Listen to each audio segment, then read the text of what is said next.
Thanks. Wonderful. Yeah. That's great. So that's a new one. Great. So, and I have a drummer now that I've been playing with for a while, who doubles as my lovely boyfriend and roommate. Wonderful. And so he started playing the saw on this song, actually. So that was new for him. Yeah, they're real creepy. Woo! I can hear that. Yeah, it's a perfect song for that. It was funny because he got the saw, because a couple of bands that we're really into have saw on some of their albums, and he was like, I want to do that, it's so fucking bad. So he bought a saw, and he's like, I'm gonna fucking learn how to do that. Right. And so you know how it is when anybody that you live with gets a new instrument and has to try to learn how to do that. Like, I'm gonna go take a walk. Right, that's a fun couple, like a week of just like, I love you, but stop. And then he actually picked it up really quickly, though, surprisingly. I mean, not because he's not awesome, but it's just, it seems like a complicated, abstract thing to try to play. And so he's like, you have to write a fucking song for Saw, come on. And so I was like, oh yeah, okay, blah, blah, blah. A couple months went by, and then I write this, and that was the first thing I said to him when I was like, I wrote a new song. He's like, yeah, so what about it? Tell me about it. Tell me about the song. And I was like, I want you to play Saw on it. And he's like, I love it already. So yeah, he's awesome at it. It sounds great live. Cool. So it's fun to have people on stage now. It's actually weird to play solo now. Right. For me on stage, I'm like, where are all the people? Ryan Spearman, I don't know if you've run into him. I know of him. Yeah, he's a really great guy. Yeah. And he writes his own little thing, but he's like, I think you're going to make 300 times the amount of money as a solo artist. Yeah, know? Exactly. But it's so much harder to captivate people for a long period of time. It really is. Because you're just there, I mean, you're there with a guitar. It's all you all the time. Yeah. It's 100% your energy. And yeah, that's... It's more exhausting, and it's more work.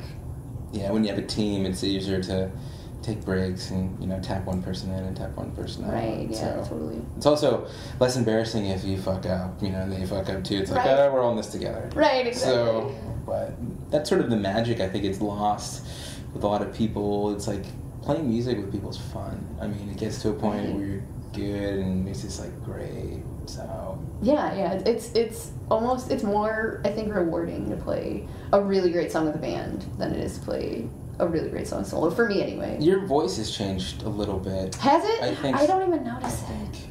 It's weird. Like, I don't notice it when I'm doing it, but when I go back and listen to songs, I notice that I use... It's more mature. Different voices, too. But somebody said to me about that song specifically, a friend of mine who has been seeing me play for a few years, he was like, I feel like you finally wrote a song for your own voice. It sounds, yeah. It was, awesome. That was wonderful. Thank you. So, you recently recorded an album.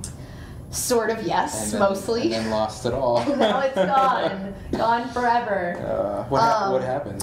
Well, a buddy of mine who is a fantastic musician and actually a fantastic recording engineer, he was recording it, and we had backed everything up on his external hard drive. He was running everything through, like a MacBook or something. Okay. And so he had filled up his hard drive on the laptop, and it was kind of lagging. So he moved everything to the hard drive, and that was fine. And then at some point, I guess the hard drive crashed. And he tried to recover it, and it wasn't recoverable, supposedly, and so it's gone. And it was about 90% done. It was 14 songs. He had recorded 11 of them. Jeez. Three were like old recordings that I was using. But so all 11 songs are gone. And so we have to start over. What does that do to your mental...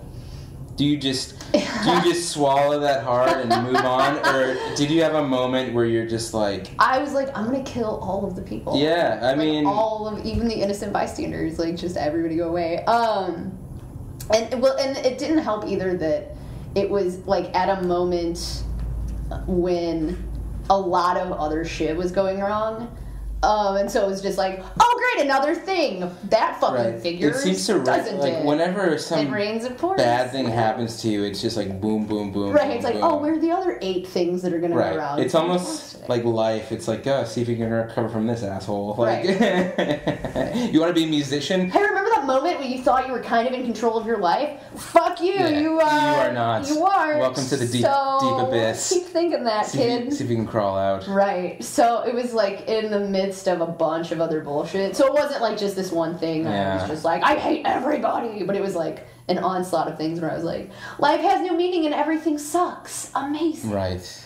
this is great. And those are the moments people quit. Those are the and moments. I almost did. I totally was just like, maybe this is a sign from the universe that I'm just done. I'm just done.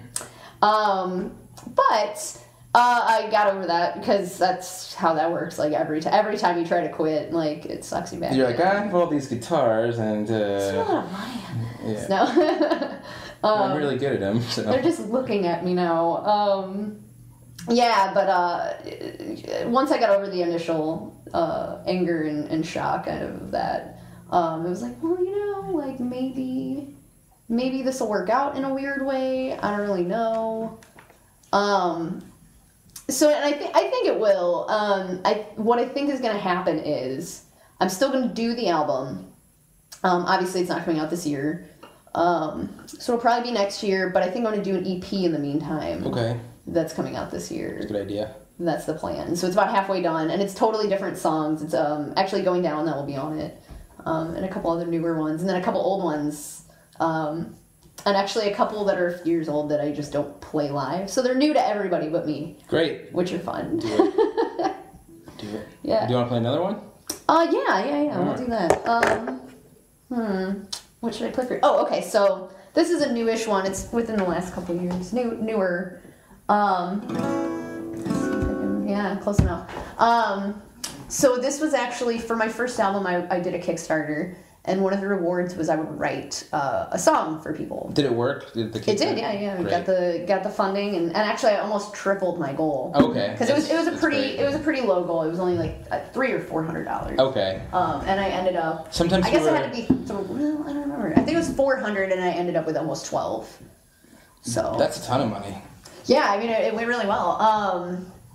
But one of the things I did was offer to write songs for people, and so this ended up being one of them. My friend Alora was moving to New York, and she wanted a traveling song for her journey, and so I wrote this song, and it's called Alora the Explorer, which is a ridiculous name, but I didn't know what else to name it. But it's kind of a love song for St. Louis, accidentally. That's what it ended up as. Okay. So. Very nicely done. Yeah, thank you. Very, very pure sort of song. Yeah, it's like totally the quintessential folky. Very honest. Yeah, very honest. I was gonna say it's coming from a different place than that other song was for sure. Oh yeah, absolutely.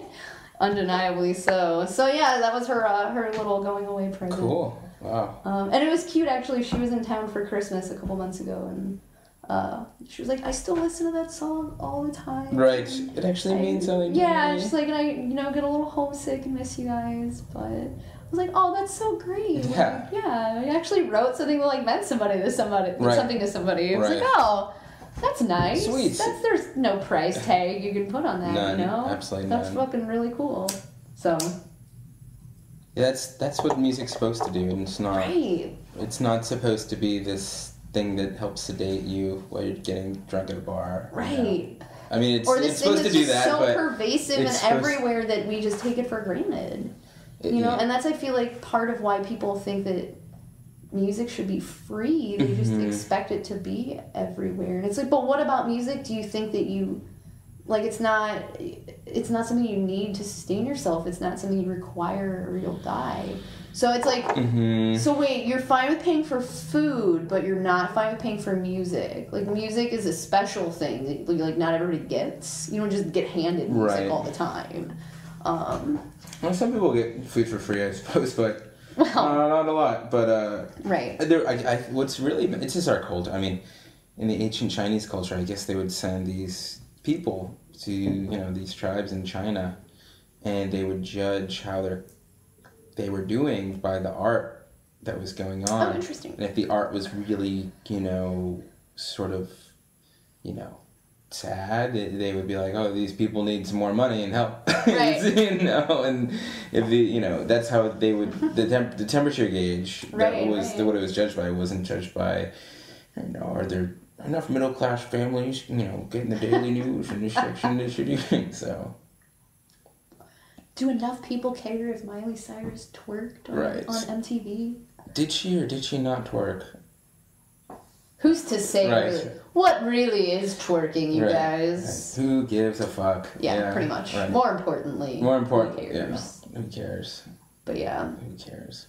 But it's interesting though, like for me, it's funny that you mentioned that because I feel like going back to the first album, you know, a lot of the feedback I got was it was really sad music. And like I said, I wrote it when I was younger, but it's interesting now to look at my stuff and it's a little bit happier? Yeah, or at least not as angsty. I mean, even when it's sad, it's you know, it used to be I'm sad because I don't know what's going on, or I'm sad because you left, or I'm sad. I'm just sad. It's the easiest emotion to sort of tap into. Right. Happiness is one of the hardest, I would say, though. It is, and it's not even like a scale of happy and sad, really, because you know, Allura is not.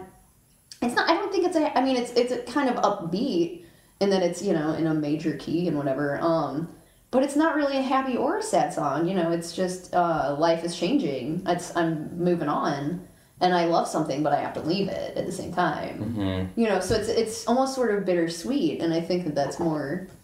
I mean, one, how life really is. You know, there are pros and cons to everything, but I don't know. It's just it's interesting for me to like look at sort of my lyrical attack when I was 18 or 19 versus, you know, 10 years later. And I feel like if you're not evolving and growing, you're doing something wrong. Mm-hmm. You know, not unless you found your niche and you're just but even then, like, to do the same thing over and over again is not useful. Not to your artistic creativity. Right. Unless you're building on that thing. If you're not trying to do something new, you're right. Just, or at least building on the thing that you found. You're slipping further backward down the mountain, totally. So to speak. You don't want to plateau because everyone else is going to pass you up at some point. Oh yeah, you know, the thing is, there's this 14-year-old kid, and he has nothing to do, and he's in his room, and he's hammering. He's already outplaying the shit out of me. He's hammering away, so get ready, you know. Right? And he has YouTube, and he has the internet, and he knows how to use it. And he knows how to use it, you know, and he can play Sweet Home Alabama pretty damn fine. Yeah. Oh dear, fucking 14-year-olds. It's one of those things. Like I keep finding out how not old people are who are super talented. Yeah, that is the most depressing feeling. I was having this conversation oddly with a friend of mine not too long ago who's like, I'm 29 and he's 24, and he was actually the one who brought this conversation up. He's like, yeah, I found out how old somebody in some band he really liked was, and he was like, please just kill me now. Yeah, I will never be that good, and they're younger than me. Great. And I was like, yeah, that only gets worse.